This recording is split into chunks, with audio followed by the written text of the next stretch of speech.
Bienvenue dans Oser réussir, le podcast qui décrypte avec vous la coulisse de la réussite avec des interviews ou en solo. Aujourd'hui, épisode en solo où on va partir sur un peu une démarche philosophique, philanthropique et anthropologique sur la spiritualité et les entrepreneurs pour vous aider à ne pas paraître perché auprès de votre audience et de vos clients. Rendez-vous tout de suite de l'autre côté. Aujourd'hui, chers amis, j'ai envie de vous faire un podcast sur qu'est-ce que c'est que finalement la spiritualité, particulièrement pour les entrepreneurs. Aujourd'hui, ce que j'ai envie de vous partager, c'est pour toutes les personnes qui se sentent peut-être parfois un peu perchées vis-à-vis des autres, qui se sentent en décalage et qui ont l'impression soit qu'elles ne peuvent pas en parler, soit qu'elles sont totalement déconnectées de la réalité lorsqu'elles vont parler d'énergie, de spiritualité, d'ésotérisme, de pierre, d'intuition, de médiumnité et de tout ce qui va avec, notamment lorsque l'on est chef d'entreprise.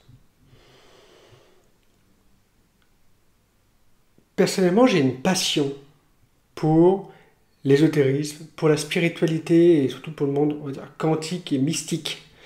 Et j'aime comprendre, j'aime étudier vraiment avec ferveur et sans difficulté, vraiment, le côté très pragmatique de la dimension mystique de l'univers, de tout ce qui nous entoure, et notamment la dimension de l'énergie qu'on dégage, pour permettre aux gens de se sentir beaucoup plus à l'aise avec ça. Et ce que j'ai envie de partager à tout le monde, c'est que vous n'êtes pas perché. La particularité de la spiritualité, c'est que elle est critiquée, elle est galvaudée, elle est surtout mise à l'écart par les personnes pour qui ça fait peur. Donc la première chose que j'ai envie de vous partager, c'est que la plupart des personnes qui ne vont pas dans la spiritualité et tous ceux qui la critiquent ont peur en fait des résultats qu'il peut y avoir. Et un partage que moi je voudrais vous faire, qui est issu du coaching privé, c'est plus vous allez vous aimer tel que vous êtes, plus vous avez une capacité de croissance dans votre entreprise qui est phénoménale. Et je le vois à travers de nombreux entrepreneurs que je coach depuis bientôt maintenant 2 ans dans le coaching privé.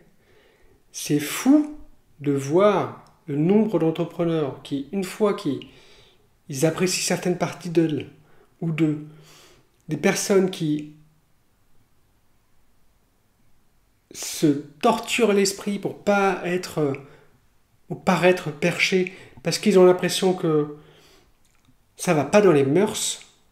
À chaque fois qu'il y a ce déclic d'amour de soi, qu'il y a ce déclic en fait, surtout de voir qu'est-ce qui est bien dans le fait d'être cette personne-là aujourd'hui, pour leur business, à chaque fois leur entreprise, elle décolle en termes de chiffre d'affaires, en termes d'impact, en termes de communauté. Pourquoi ? La raison est extrêmement simple. L'énergie que vous dégagez n'est plus du tout la même. Et ce que je veux partager ici, c'est que de toute façon, tout être vivant est spirituel. Puisque la dimension de la spiritualité, c'est une manière de voir le monde et de le ressentir dans sa globalité. C'est-à-dire ne pas avoir un cerveau étriqué par la volonté que ce soit tout le temps, d'une manière, que ça se passe d'une seule manière. C'est véritablement une volonté de se dire, en fait, qu'est-ce qui nous entoure vraiment ? Et pour ça, je vais vous citer 2 scientifiques qui ont bouleversé le XXe siècle. C'est Einstein et Nikola Tesla. Et ce sont deux personnes éminemment spirituelles, éminemment mystiques. Et ce qui me fascine dedans, c'est que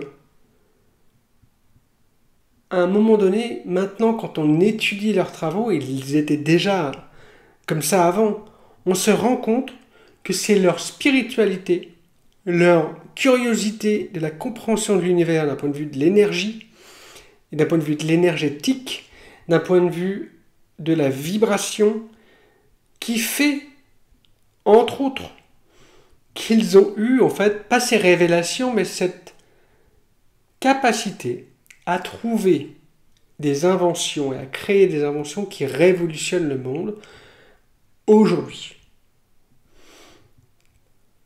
Einstein n'a pas que été malheureusement à l'initiative de la bombe nucléaire. Malgré lui, je pense que c'est un très gros regret qu'il a, c'est qu'il a contribué finalement à la création de la bombe atomique, la bombe nucléaire.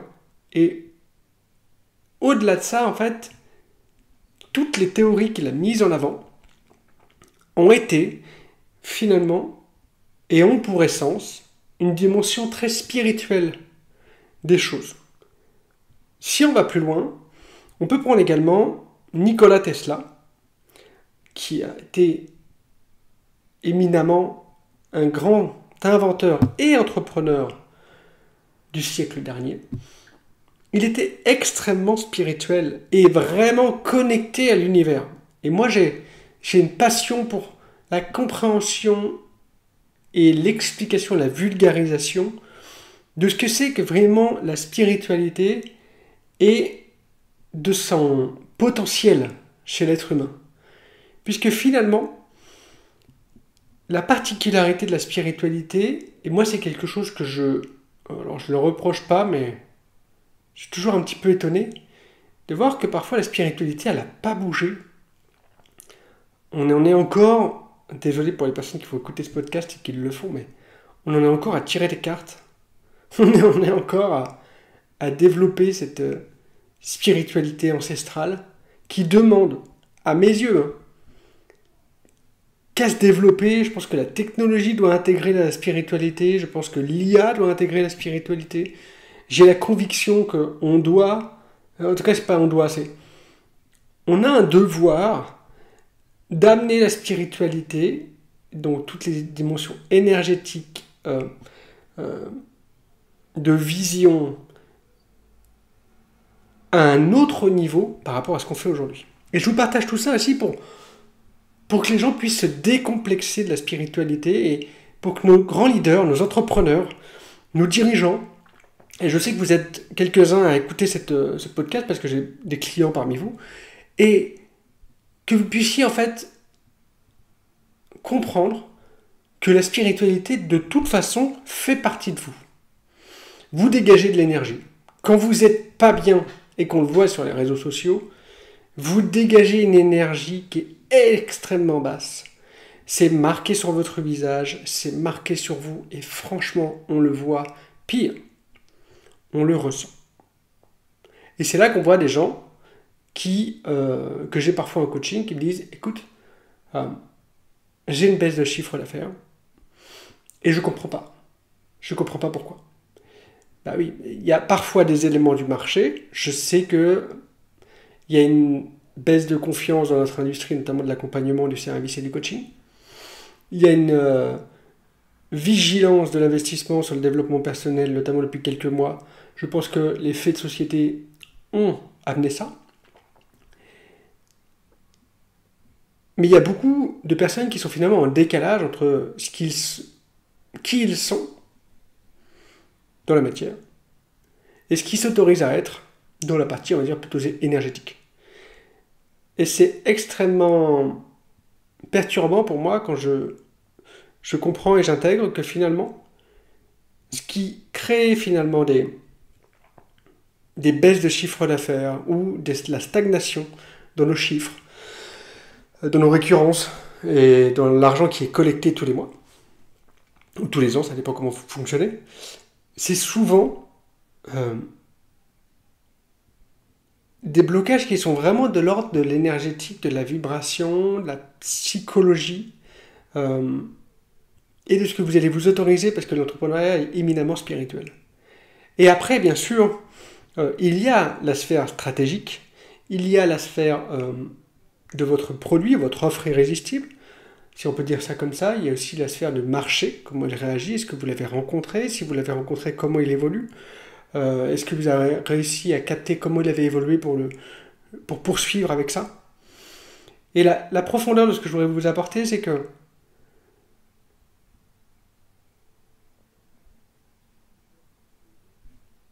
si vous comprenez que la spiritualité, c'est quelque chose qui est bien différent que le mot qu'on veut bien épingler sur Internet, c'est, à mes yeux, la spiritualité, c'est finalement l'intuition, qui est scientifiquement prouvée, hein, qui est aussi déclarée grâce à la glande pinéale, une des parties de l'arrière du cerveau. Il semblerait que lorsque les médiums, il y a des médiums, il y a des études scientifiques, où des médiums ont réalisé un scan cérébral pour voir quelle partie du cerveau et qu'est-ce qui se passait dans le cerveau lorsque il y avait de la connexion et finalement une connexion, on va dire, ésotérique, des visions et finalement cette partie médiumnique qui s'est développée. Il y a deux choses qui sont manifestées lors de l'étude, matériellement. Premièrement, il y a finalement dans le cerveau une sorte de désactivation neuronale, et c'est pas une désactivation dans le sens on éteint la lumière. C'est une désactivation en mode lâcher prise. C'est-à-dire qu'on voit que le cerveau lâche prise, pose un peu ses pensées, comme si finalement vous aviez une mer agitée pendant toute la journée, et dans cette sphère médiumnique, les personnes qui sont connectées, qui sont médiums et qui ont finalement cette faculté à faire appel à ça, d'un seul coup, la mer devient toute plate. Donc calme, sereine. C'est un peu ce qui se passe d'un point de vue de l'encéphalogramme et de ce qu'on voit à l'écran. Deuxième chose qui s'active, c'est finalement une activité de la glande pinéale qui agit finalement plutôt comme un capteur, comme une antenne en fait. Et ce qui est marrant là-dedans, c'est que finalement, moi ce qui m'intéresse, c'est que scientifiquement, il y a une activité particulière dans la médiumnité, dans votre intuition. Et pour aller plus loin, lorsqu'on parle de vibration, et lorsque moi je parle de la vibration chez mes chefs d'entreprise, notamment lorsque je coach, je vois bien qu'en fait, les gens ils ont un peu de mal avec ça. Dire oui, mais qu'est-ce qui vibre vraiment? Est-ce qu'on vibre vraiment? Faut savoir que le corps vibre, matériellement. Chacune de vos cellules vibre à une telle fréquence que vous êtes matériellement, physiquement observable, en gros. Mais ce qui m'intéresse, moi, c'est de me dire, en fait, qu'est-ce qui se passe? C'est pas compliqué. Lorsque vous vibrez, c'est comme si vous mettiez un caillou dans l'eau. Qu'est-ce qui se passe? Vous avez des ondes qui se propagent et qui vont aller jusqu'à la rive d'en face. Eh bien, si vous prenez en compte la spiritualité d'un point de vue vibratoire, comme peut le présenter Joe Dispenza, John DeMartini, ce sont deux Américains que je suis énormément, qui sont mes mentors aujourd'hui dans cette dimension-là, on se rend compte que la personne qui est en face de vous apprend forcément les choses. Et si vous êtes très connecté et que vous faites pas attention à ça, les personnes vont prendre 2 fois plus. Vos animaux, à la maison, on a 4 chats, dont 2 qui sont extrêmement connectés à moi, les 2 miens en particulier. Quand je suis sous tension, lorsqu'il y a moins de sérénité, lorsque j'ai des inquiétudes, des questionnements, des remises en question, quand il y a des choses qui m'agacent dans mon business, dans mon attitude, plein de choses. Je sais que mes chats vont le ressentir. Et il suffit, puisque moi je travaille principalement à la maison, dans mon bureau, que je passe une journée ardue de mon côté. Ma fille et ma chérie, quand elle rentre, elles le sentent. Et vous allez me dire, oui, mais c'est normal. Non, en fait, la particularité, c'est que moi, mon niveau vibratoire impacte toute la pièce et tout l'appartement. Mais c'est valable pour vous. Lorsque vous êtes sur les réseaux sociaux, lorsque vous êtes en coaching, lorsque vous êtes en appel de vente, franchement, il y a toute cette dimension-là qui rentre en ligne de compte. Donc c'était vraiment pour vous partager à travers ça que vous êtes des êtres éminemment spirituels. Scientifiquement, ça a été prouvé. Troisièmement, il y a quand même des grands innovateurs qui ont partagé leur étude sur la spiritualité, l'ésotérisme, le mystique à travers leurs propres travaux. Einstein, Nikola Tesla, j'ai la conviction que Elon Musk l'est également, que nos grands chercheurs le sont également, et que le 21e siècle est vraiment une ère où on va réunir la spiritualité et les sciences. Ça, c'est une grande conviction, et c'est pour ça que je pense que l'entrepreneuriat va faire un bond, notamment chez nos entrepreneurs, au moment où on va trouver une solution, et j'adore ça, en tout cas l'idée, pour que la spiritualité soit une sorte d'obligation chez les entrepreneurs qui veulent réussir, qui ont des ambitions, qui ont envie de, que ce soit financier, matériel, pas de révolution, mais de changement de paradigme. Et que plus vous allez être connecté, plus vous allez accueillir ça, moins ça va vous sembler perché. Et ça, c'est le dernier point que j'avais envie de vous offrir. Les gens vous trouvent perché. Vous vous trouvez perché pour la simple et bonne raison que vous pensez que ça l'est. Que vous pensez que c'est un don particulier. Que très peu de personnes peuvent l'avoir. Parce que vous vous sentez un petit peu désemparé, comme si vous étiez unique. Alors, désolé de vous le dire, mais vous êtes unique. Ça, c'est une certitude. Par contre, le fait d'être spirituel ne fait pas de vous quelqu'un d'unique. C'est la composition et l'équation de tout ce que vous êtes qui fait que vous êtes unique. Et c'est la raison pour laquelle plus vous allez vous accepter tel que vous êtes et le montrer à votre audience, plus vous allez attirer de gens et des acheteurs de cœur, des clients de cœur.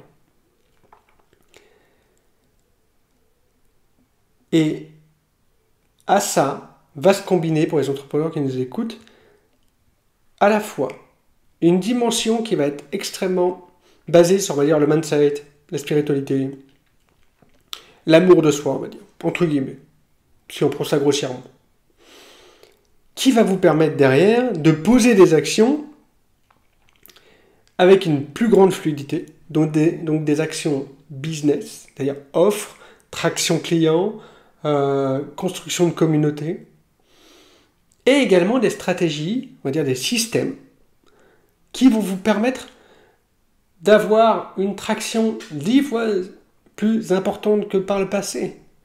Pourquoi ? La raison est extrêmement simple. L'énergie que vous allez déployer va être finalement déployée au bon endroit. Donc c'est pas que vous allez travailler moins, c'est pas que vous allez devoir faire 10 fois plus.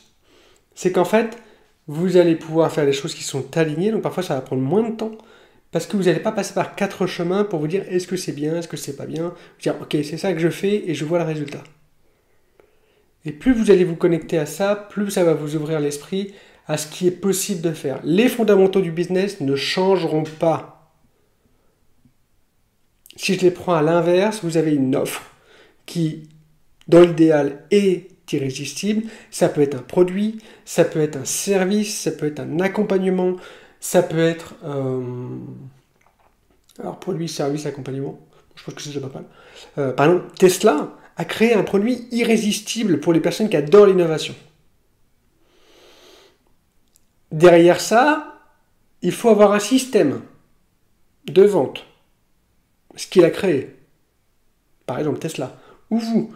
Qu'est-ce qui fait que vous achetez ? C'est-à-dire, comment on éduque les personnes qui vont nous acheter ? Et en premier lieu, c'est un système de traction de lead.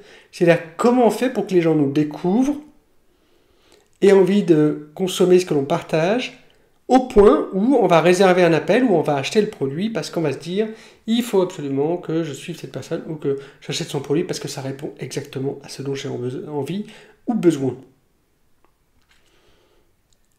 Donc les fondamentaux ne changent pas, ce qui change c'est la fluidité que vous allez créer. Et pour ça, vraiment, l'invitation, c'est d'aller explorer ce qui bloque chez vous. Parce que vous allez avoir des blocages, des interrogations, des non-autorisations. Parfois même, vous allez avoir des business qui vont très très haut, très vite. Vous allez tenter de structurer et améliorer les choses qui va en fait bouleverser votre... comment dire ça? Qui va venir bouleverser votre équilibre. Parce que ce qu'on va vous offrir comme process sont des process qui vont ne pas être alignés avec qui vous êtes. Et donc vous allez perdre de l'énergie, vous allez perdre de l'alignement et boum, et bah vous allez perdre finalement de la fluidité, les gens vont le sentir inconsciemment et vont arrêter de vous acheter. Et donc le job c'est quoi? En tout cas c'est le process que moi j'ai personnellement et que je fais vivre à mes clients. Et que je peux vous partager à vous, comme ça vous pourrez voir comment vous pouvez faire vous. Premier process, c'est on dit réalignement, déblocage. Ensuite, voir comment, dans votre business structurellement, comment ça va se manifester, ce que l'on a travaillé ensemble, spirituellement, businessment parlant, psychologiquement parlant, déblocage, héritage, et pour ceux qui ont besoin, ancienne vie. Et ensuite, quel plan stratégique on met en place? On teste, on apprend, on améliore, on teste, on apprend, on améliore. Voilà, n'oubliez pas les fondamentaux. Traction de lead, comment on fait pour que les gens nous donnent leur adresse mail, nous découvrent, s'abonnent sur nos réseaux. Deuxième, on leur apporte tellement de valeur qu'on leur propose notre service ou notre produit. Et bien sûr, votre offre produit irrésistible qui fait que votre acheteur de cœur, c'est-à-dire celui qui est vraiment concerné, quand il voit votre offre, il se dit une seule chose, je veux travailler avec cette personne ou je veux ce produit. Si vous voulez vraiment comprendre comment ça fonctionne, rappelez-vous de Tesla. Vraiment, non pas Nicolas, mais la marque des voitures électriques. Il a créé le produit, il l'a marketé, il l'a vendu avant de l'avoir créé, ce qui lui a permis finalement de faire une sorte de micro-levée de fonds. J'exagère, mais de lever des fonds, d'avoir des fonds, parce que les gens ils devaient déjà payer leur acompte ou la totalité de la voiture avant de l'avoir.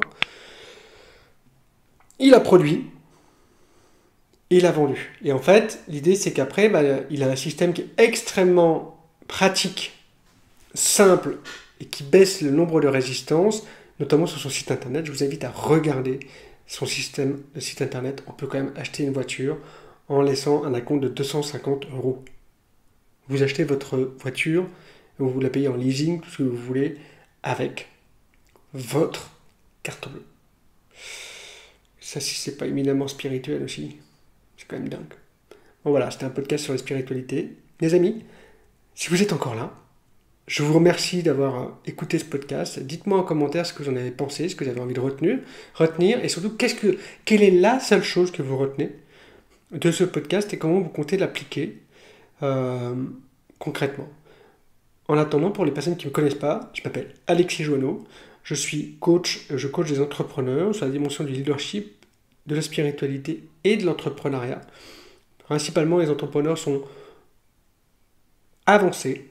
Ils ont souvent soit une baisse de chiffre d'affaires, soit une dimension où ils stagnent, où ils ne se sentent pas trop alignés, et parfois ils sont au bord de burn-out. Il y a un manque de sens, ils ont l'impression que l'énergie qu'ils déploient n'apporte pas les résultats qu'ils veulent, et on a un travail de fond pour se réaligner, pour après reposer son business vraiment dans les rails et manifester rapidement des résultats. Rapidement, moi je coach sur 6 mois, coaching privé, je suis très très disponible et j'enseigne aussi tout ce que je sais, tout ce que j'étudie sur la spiritualité, l'ésotérisme, le côté mystique, parce que je suis passionné par ça et je suis convaincu que quand on va réunir la spiritualité ancestrale et ancienne jusqu'à des personnes comme Nostradamus, même Aristote et autres, à la science et à l'entrepreneuriat, on aura des entrepreneurs qui iront beaucoup plus vite, des entrepreneurs beaucoup plus alignés, des entreprises beaucoup plus performantes et beaucoup plus impactantes. Voilà les amis, Et s'il y en a qui veulent discuter de ça, parce qu'ils sentent que leur entreprise, elle végète, elle stagne, et que mon discours là, les a intrigués, ou que ça les intéresse, je vous invite à réserver un appel avec moi. Vous avez le lien juste en dessous, ça dure une demi-heure au minimum, parce qu'en général, je suis beaucoup plus généreux. Pour m'exposer votre problématique et voir qu'est-ce qui vous arrive, et qu'on essaye peut-être de déceler qu'est-ce qui vous est arrivé. On dresse après un plan d'action sur comment ça se passe. Et, euh, et après, si vous êtes intéressé pour travailler avec moi, si vous le désirez, moi je prends mon temps pour faire un autre appel pour faire le point. Mais en attendant, ça c'est gratuit, une demi-heure ensemble, on fait le point. Voilà les amis, je vous laisse ici et je vous remercie vraiment d'avoir écouté ce podcast et dites-moi ce que vous en avez pensé, est-ce que vous aimez bien un peu ces types de podcasts un peu plus spirituels, un peu plus philanthropiques. Ciao. Si tu fais partie des personnes qui ont vraiment kiffé ce podcast et qui sont arrivées jusqu'au bout, je vais t'inviter à faire une chose.